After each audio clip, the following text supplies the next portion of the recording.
기도합나이다. 아멘. 회개하지 않는 자에게 임할 심판이라는 제목으로 저와 우리 성도 여러분이 함께 은혜를 나눠보려 합니다.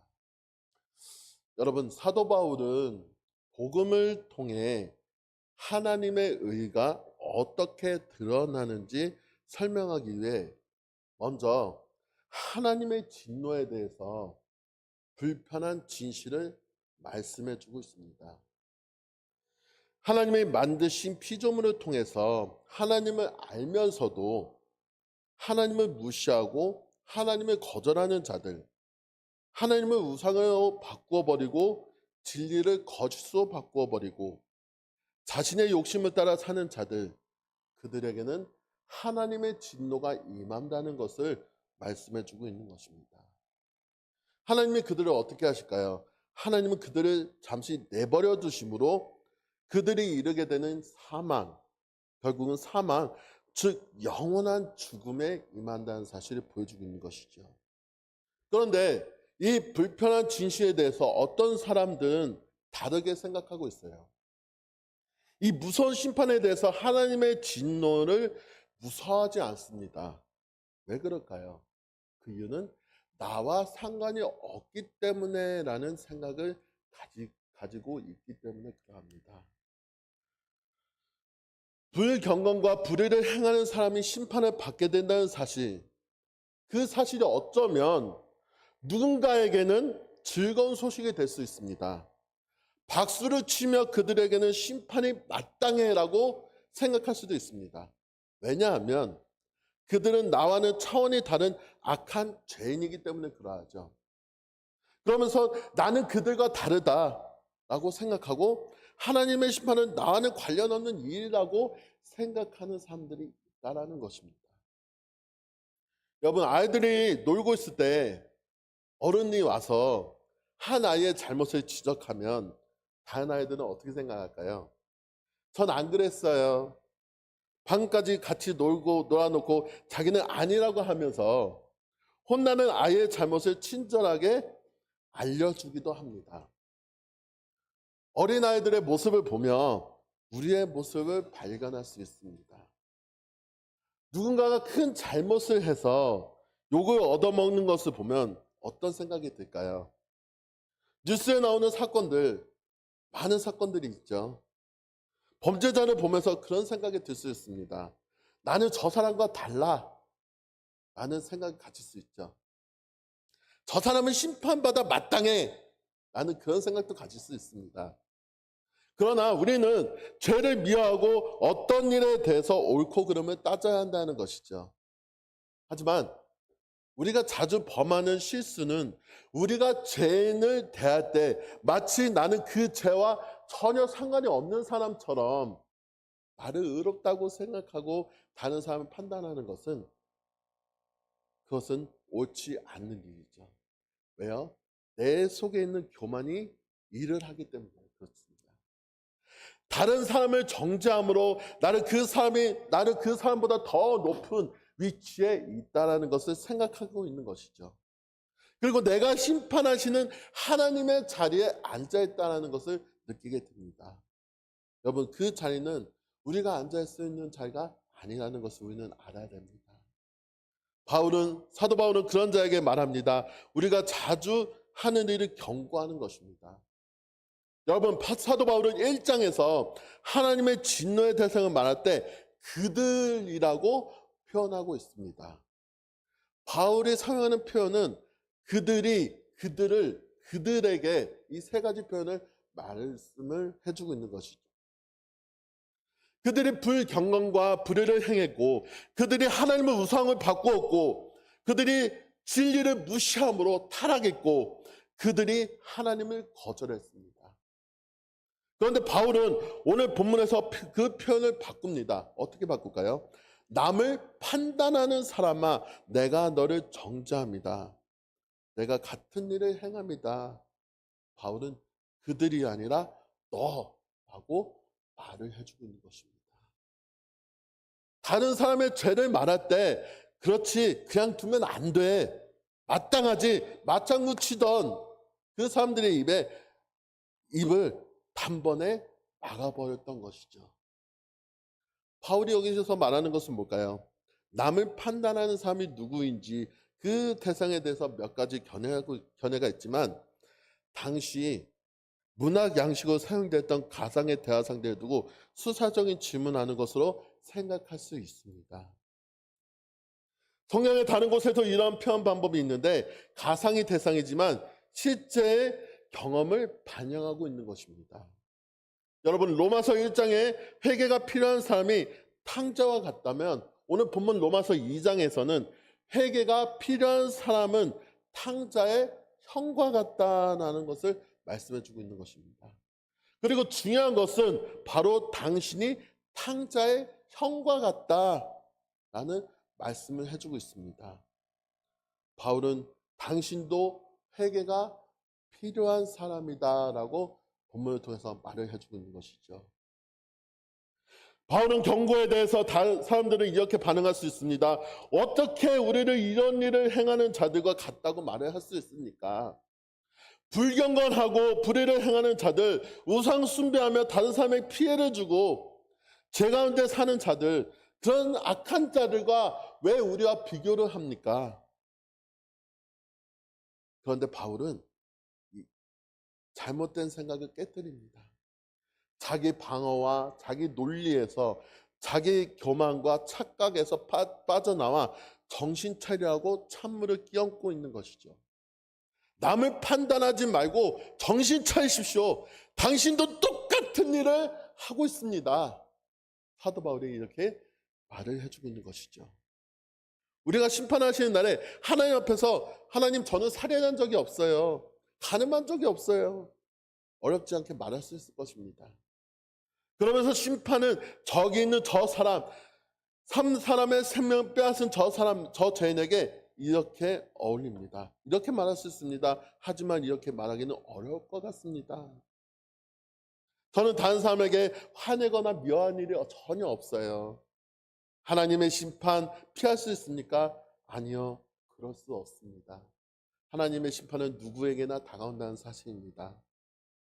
여러분, 우리가 여기서 심판이 할 수 없는 것 하나를 발견합니다. 심판은 피할 수 없습니다. 왜요? 하나님의 심판은 그 진리대로 될 것이라는 것을 말씀해 주고 있는 것이죠. 우리는 오해해서는 안 됩니다. 하나님의 자비는 심판을 면제하는 것이 절대로 아니하는 사실을 잊지 마시기 바랍니다. 하나님의 자비는 우리를 회개에 이르도록 인도하신다는 사실입니다. 하나님의 인자하심은 우리를 인도하여 회개에 이르게 하십니다. 하지만 우리가 고집을 부리며 회개하지 않는다면 그것은 하나님의 인자하심과 용납하심과 같이 길이 참으심을 멸시하신다는 것이죠. 그리고 그 결과 하나님의 심판을 맛보게 될 것입니다. 피할 수 없는 심판을 직접 경험하게 된다는 사실이죠. 여러분, 심판의 원리는 이 말씀을 요약할 수 있습니다. 행한 대로 갚아준다는 말씀이 있죠. 각 사람이 행한 대로 갚아주신다는 말씀이 있습니다. 선을 행하는 자에게 영생이 있고 악을 행하는 자에게는 진노가 있습니다. 그 원리와 결과가 분명하기에 짝을 두고 반복해서 강조해주고 있는 것이죠. 그런데 여러분, 우리가 여기서 알 수 있는 질문이 생길 수 있습니다. 어떤 질문일까요? 선을 행하는 자에게 영생을 주신다는 말을 어떻게 이해할 수 있을까요?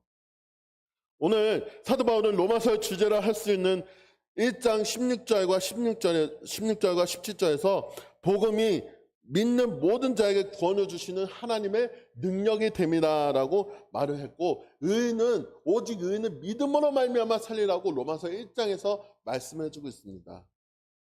1장에서 믿음을 말했던 사도 바울이 왜 갑자기 2장에서 왜 심판을 얘기하고 있을까요? 여러분, 여러 가지 견해가 있는데 그 중에 받아들일 만한 두 가지 견해를 살펴보면, 여기서 말하는 선을 행하는 것은 믿음의 증거로 나타나는 행함으로 보는 것입니다. 그래서 선을 행함에 믿음을 전제하고 있는 것이죠. 다른 하나는 이 말을 그대로의 사실을 말한다고 보는 것입니다. 사람이 선을 행할 수 있느냐 없느냐 그 문제를 떠나서 그 문제 이후에는 바울이 더 자세하게 설명하기 때문에 정말 사람이 선을 행한다면 그에 대한 결과를 얻게 된다는 것이죠. 여기 단락에서 믿음을 전제하고 있다고 생각하는 것보다 그대로의 말씀을 이해하고 바울이 전개가는 복음의 강조점에 따라 생각하는 것이 더 좋을 것 같습니다. 그렇게 볼 때 이어지는 말씀에서 행위와 한계와 복음의 필요성이 더욱 강조되기 때문입니다. 근데 여러분 중요한 것은 하나님의 심판은 행한 대로의 원리가 있다는 사실입니다. 그 원리에 따라 결과가 주어진다는 것이죠. 그래서 하나님의 심판은 사람들이 하는 것과 다릅니다. 사람들은 각 사람이 행한 대로 그 결과를 받도록 하지 않는다는 것이죠.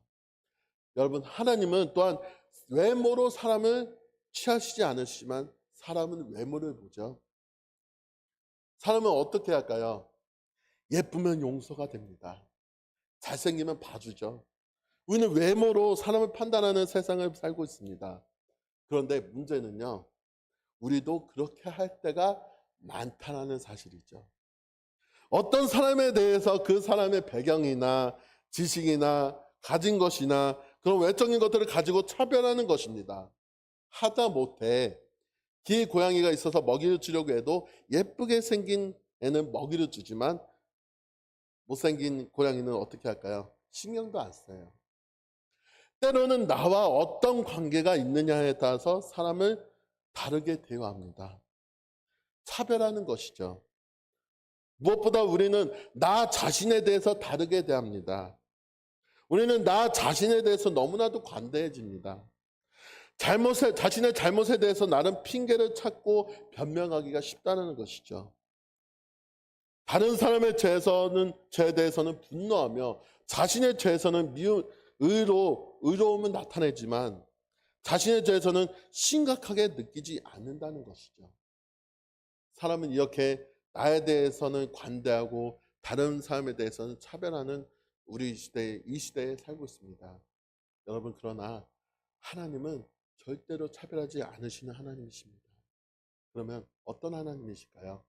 행한 대로 갚아주시는 하나님이시라는 것을 잊지 마시기 바랍니다. 그래서 하나님의 심판은 공정합니다. 그래서 하나님의 심판을 의로우신 심판이라고 말하는 것입니다.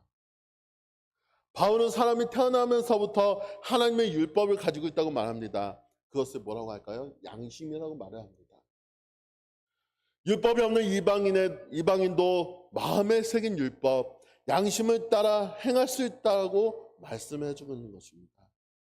모든 사람이 옳고 그름에 대한 심판의 기준을 가지고 있다는 것이죠. C.S. 루이스는 이런 설명을 했습니다. 누가 너에게 이런 짓을 하면 좋겠어? 라고 할 때 우리는 상대방도 당연히 알고 있는 행동 기준을 가지고 말하는 것입니다. 라고 설명을 하고 있습니다. 무슨 말일까요? 해도 되는 일, 하면 안 되는 일, 그 사람의 그런 기준을 가지고 있다는 것이죠. 그래서 율법을 모르는 사람도 하나님이 명하신 일을 행할 수 있습니다. 여러분, 부모를 공경해야 되는 거 중요한 일입니다. 좋은 일이죠. 그러나 살인이나 간음이나 도둑질이나 거짓말이 나쁘다는 것은 알고 있습니다. 그 양심이 증거가 되어 마음에 새긴 율법의 행위를 나타내는 것입니다. 즉 우리의 양심은 굉장히 중요하다는 것이죠. 양심이 그 기능을 하지 못할 때도 있습니다. 양심이 완벽하지는 않습니다. 사람들이 하나님을 다른 것으로 바꾸고 진리를 외면하기 때문에 양심의 일깨움을 받더라도 그 양심의 소리를 무시하기 때문에 잘못임을 알면서도 살인이 잘못인 줄 알면서도 도둑질이 잘못인 줄 알면서도 간음이 잘못인 줄 알면서도 그것을 자기 잘못이라고 인식을 못할 때가 있다는 사실이죠. 그래서 우리는 여기서 심판이 할 수 있는 것 마지막 하나를 발견합니다. 여러분 심판은 속일 수 없습니다. 심판하시는 하나님 앞에서 핑계를 대며 변명을 하며 속일 수는 없다는 것이죠. 율법이 내 죄를 증거하기에, 양심이 내 죄를 증거하기에 속일 수는 없습니다. 나의 죄에 대해서 사람들을 속일 수는 있을지 모르지만 하나님은 속일 수 없습니다. 하나님이 그 날에 예수 그리스도로 말미암아 그 모든 은밀한 것들을 다 심판하신다는 사실을 우리는 잊지 말아야 됩니다. 심판이 할 수 없는 것, 정리하면 첫째로 하나님의 심판은 남녀노소 누구나 예외 없이 진리대로 모두에게 이루어진다는 사실입니다. 그래서 여러분, 심판은 피할 수 없습니다. 둘째로 하나님의 심판은 차별 없이 행한 대로 공정하게 이루어집니다. 그래서 따질 수 없습니다. 셋째로 하나님의 심판은 거짓 없이 기준대로 완벽하게 이루어질 것입니다. 그래서 속일 수 없습니다. 여러분, 오늘 이 말씀 기억하시기 바라겠습니다. 사실 사람들에게 심판은 반가운 소식이 아니죠.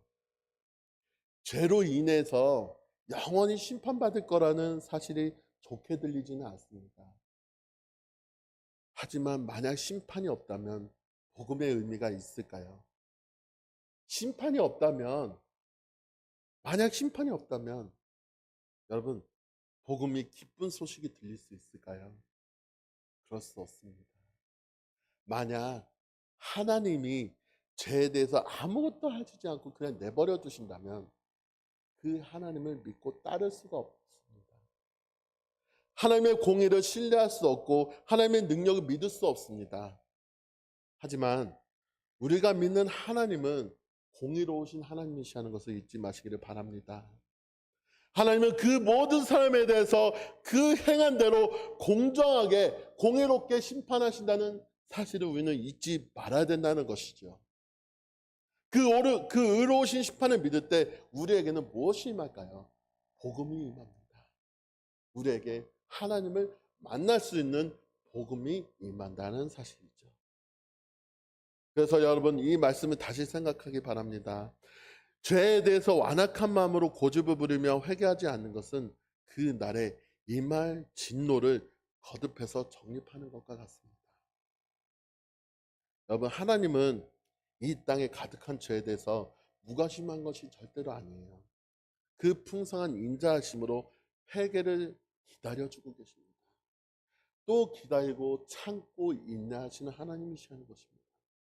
그런데 여러분, 언젠가는 끝이 옵니다. 그러므로 여러분, 늦기 전에 저희 성도 여러분이 각 사람의 행위를 오늘 본문을 통해서 살펴봤듯이 우리의 행위를 살펴보시기를 간절히 주님의 이름으로 축복합니다. 우리가 심판에서 구원받는 것은 행위로 되는 것이 아닙니다. 우리의 행위는 구원의 근거가 아닙니다. 하지만 우리의 행위는 구원의 증거가 됩니다. 정말로 구원을 받았다면 저와 우리 자신을 살피고 주님 앞에 나아가서 항상 겸손한 마음으로 주님 앞에 회개하시며 오늘 하루를 주님 앞에 멋진 인생으로 살아가는 사랑하는 저의 성도님 되시기를 주님의 이름으로 간절히 축원합니다. 기도하시겠습니다. 하나님,